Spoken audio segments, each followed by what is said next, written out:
Hi there, today we're unboxing a racing wheel. So this particular one is my Thrustmaster and it's a T300 RS GT edition. Details are in the description below for anyone thinking of purchasing. So I purchased this one from Amazon for £367. I've also owned two other racing wheels, so the LOGITECH G29 and the LOGITECH G920. So those were budget ones, so this is more of a mid-range wheel, you could say, and it's compatible with a PS3, PS4 and a PC. Let's take a look around the packaging. So it comes in a large box with a picture of the wheel and the racing pedals on there. In the corner here it says Gran Turismo, the real driving experience. Rotation angle adjustable from 270 degrees to 1080 degrees. Heart, Hale effect, accurate technology, brushless servo motor technology, and next gen force feedback. For ages 16 plus for PS4, PS3. Coming around the side, some more options to mention. So it says new dual belt friction free optimized mechanism. Also mentions the rotation angle. 3 pedal sets. So there are other sets that come with just 2 pedals on there. Looking through the options over here, detachable metal wheel with full rubber coating, dedicated PS share and options button, lets you access your PS4 social features at any time, realistic 11-inch 28cm diameter racing wheel, reinforced rubber texture on the wheel's entire circumference, weighs more than 2.6 pounds, 1.2 kilos. Coming around this way, some more details regarding the wheel, picture of the back with the actual cogs on there. Some info here, so pedal set connector, gearbox connector, and power cable connector. Sliding switch for PS4 and PS3. Coming around this way, more details in other languages. Looking at the top of the box, you can see the pedals on there and it says real size pedal set, 220 to 240 volt version, and there's social media links down there. So let's open it up and see what we get in the packaging.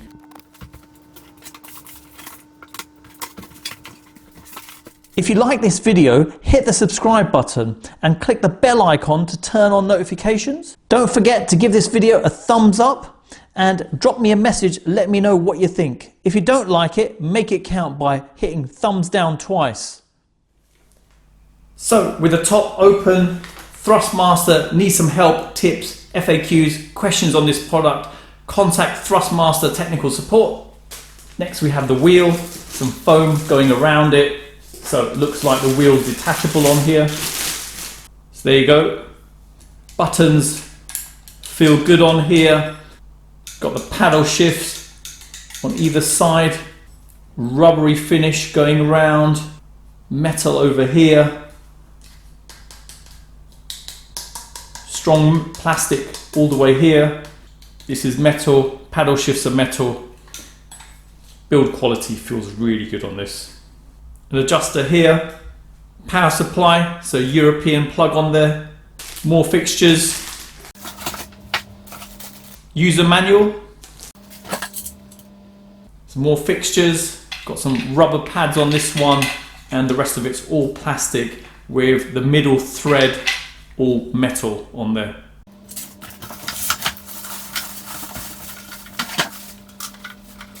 So the base for the wheel, and coming in close just to show cardboard over here, we can take that off. So this is all plasticky, all finish looks plasticky, but strong plastic.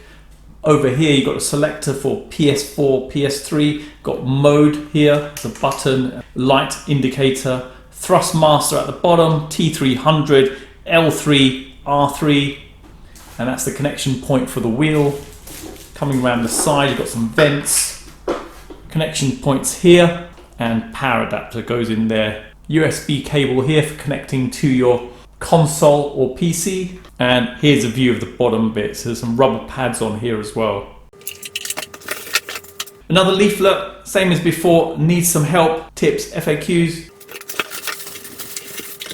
And finally the pedals, so all plastic, the base, slight ridges on this area, pedals have a good amount of force behind them, branding over here, Thrustmaster. So coming around the back, you've got 3 rubber pads there, 3 at the bottom, got the connector cable here to connect into the wheelbase, and it can be fed either way, left or right, and build quality feels good at this. Okay, so I've laid out all the items you get in the packaging, so let me quickly go through them one by one. Power cable wise, length is 2.7 meters. The base itself, the cable on there, the USB cable, the length of that comes in at 1 meter 80 centimeters. The cable on the pedals, that comes in at 1 meter 65 centimeters. The attachment here is used to attach the base to a table or a frame. So it goes underneath. So let me show that. If I take the base here, and you can see there's rubber pads on that.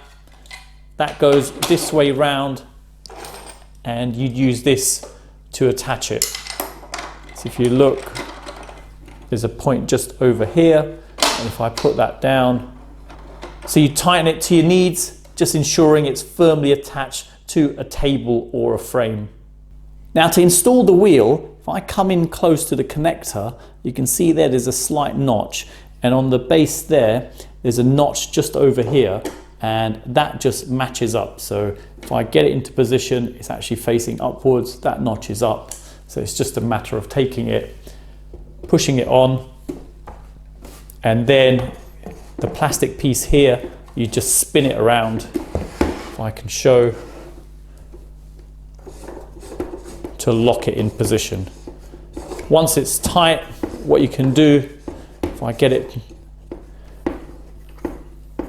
so it's tight now, and we just put the screw in and tighten that screw up so it doesn't move. So let me tighten up the screw.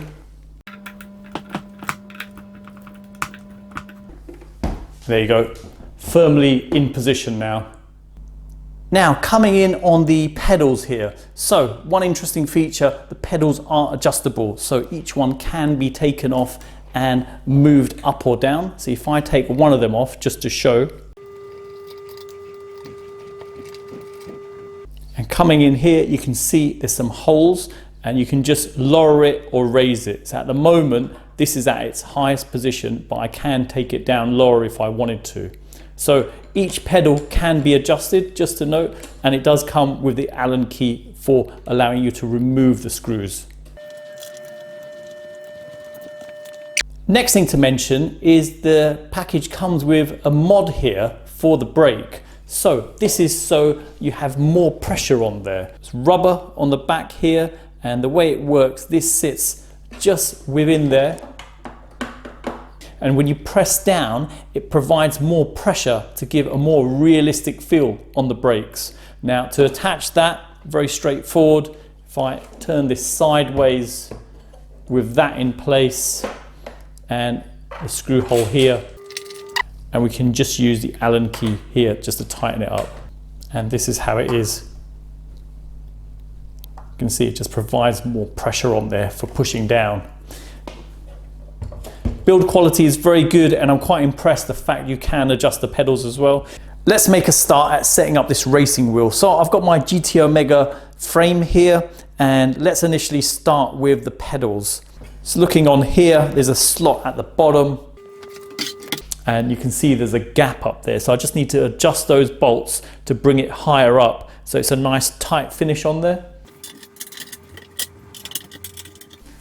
There you go, now it's securely in position, and just to note, it's slightly shorter in length than the G29 pedals and the G920 pedals. G920 with that slot comes slightly lower down, as you've seen. Let's get the wheel mounted now. So you've seen the bracket at the bottom I described before, to slip underneath here, and now we just need to tighten it into position. And there you go, that's firmly in position now. Next, let's get the cables connected up. So this cable is from the pedals, so that clips straight into here. Next, we've got a power cable there. And then let me unwind this, and we can plug this into my PS4. So this is the USB connection. Now let's tidy up the cables and get them velcroed on at the side there.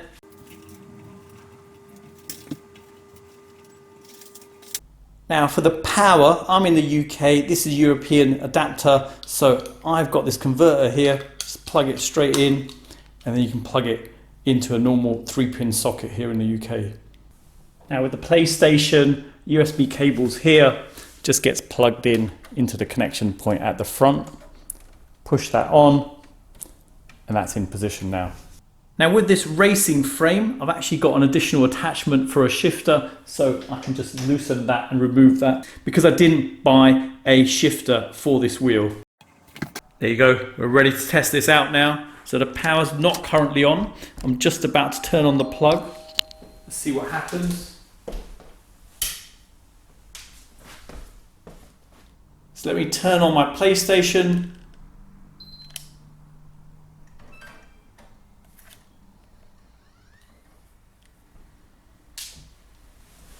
Okay, so the PlayStation's on now. Let's hit the PlayStation button on there. Okay, so just to let you know, I've had to abandon the review. The product's dead, doesn't power on even the slightest. So yeah, that's it, having to return it now.